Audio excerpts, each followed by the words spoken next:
Dear 12th standard students, now we are in chapter 3, that is a theories of income and employment lesson. In the lesson, I am going to explain the 2 marks. So kindly take down the notes, study and write the test to me. Okay, va? Part B, answer the following 1 or 2 sentences like a very short notes, 2 marks question. First one is define full employment. Full employment abdina enna, full employment means the persons who are willing to work.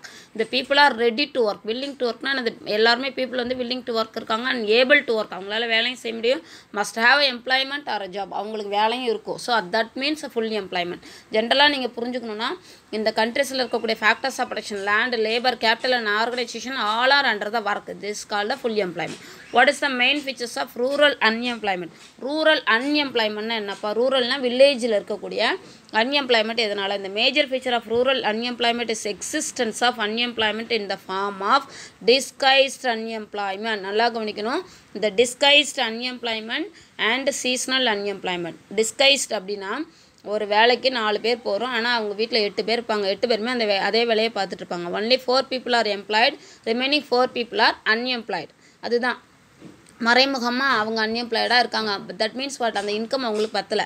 வேறு seasonal அப்படின்னா agriculture ஒரு 6 months இருக்கும், அப்புறம் 6 months இருக்காது.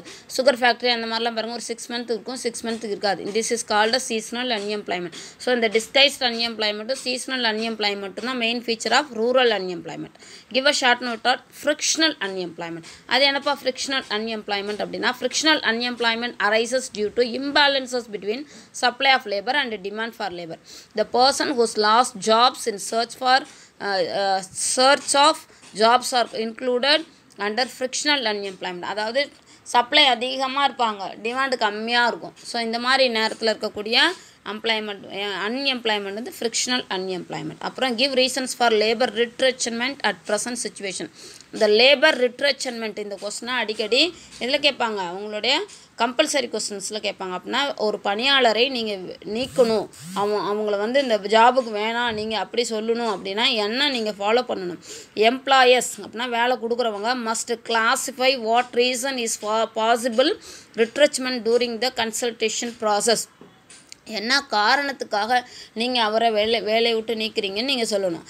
That is Israel some explains. அப்படின்னா இஸ்ரேலில் இருக்கக்கூடிய அந்த தியரி என்ன சொல்லுது அப்படின்னா, employers have to consult with labour union as the representatives of employers in case where there is unionisation. அப்படின்னா ஒரு லேபர் யூனியனில் இருக்கும் பொழுது அவரை நீங்கள் ரிட்ரெக்ஷன் பண்ணுறீங்க அப்படின்னா you should consult the union. அதுதான் யூனியனைசேஷன். புரிஞ்சுக்கணும்.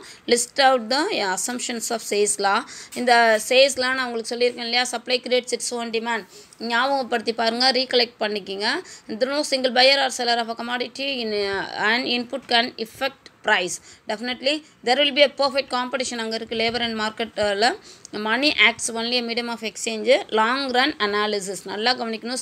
வந்து ஒரு கிளாசிக்கல் எக்கனாமிஸ்ட், அவங்களோட அனாலிசிஸ் எல்லாம் லாங் ரன் அனாலிசிஸ். ஓகேவா? வாட் இஸ் எஃபெக்டிவ் டிமாண்ட் அப்படின்னு ஒரு கொஸ்டின் இருக்குது. Effective demand is denotes money actual spend by the people and product of industry. நல்லா கவனிக்கணும். எஃபெக்டிவ் டிமாண்ட்னா இப்போ ஒரு கார் இருக்குது, அந்த கார் நான் வாங்கணும் அப்படின்னு ஆசைப்பட்றேன் அப்படின்னா it is not effective demand. If I have a money, நான் கையில் பணம் வச்சுக்கிட்டு கார் வாங்கணும்னு நினச்சாதான் அது எஃபெக்டிவ் டிமாண்ட். புரிஞ்சுதான்? ஸோ சும்மா பார்க்குறது ஆசைப்படுறதுல டிமாண்ட் கிடையாது. We should have a purchasing power. அதான் சொல்கிறாங்க. The money which entrepreneurs receive is paid on the form of rent, wages, interest எல்லாமே எஃபெக்டிவ் டிமாண்ட் சொல்கிறாங்க. இன்னொரு question, what are the components of aggregate supply? Aggregate அப்படின்னா total நான் சொல்லியிருக்கேன். ஒரு டோட்டலாக ஒரு கண்ட்ரியில் இருக்கக்கூடிய supply goods and services issue பண்ணுறோம் இல்லையா?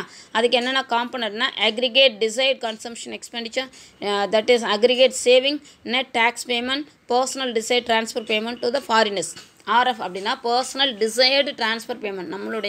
நம்ம ஃபாரின்லேருந்து பணம் வாங்கியிருப்போம் இல்லையா? அதுக்கு நம்ம கொடுக்கக்கூடிய பணங்கள், வட்டி, அந்த மாதிரியெல்லாம் இதில் எடுத்துக்கலாம். ஸோ இந்த 7 கொஸ்டின்ஸையும் படிச்சுட்டு எனக்கு நோட்ஸ் எடுத்து அனுப்புங்க பார்க்கலாம். டெஸ்ட்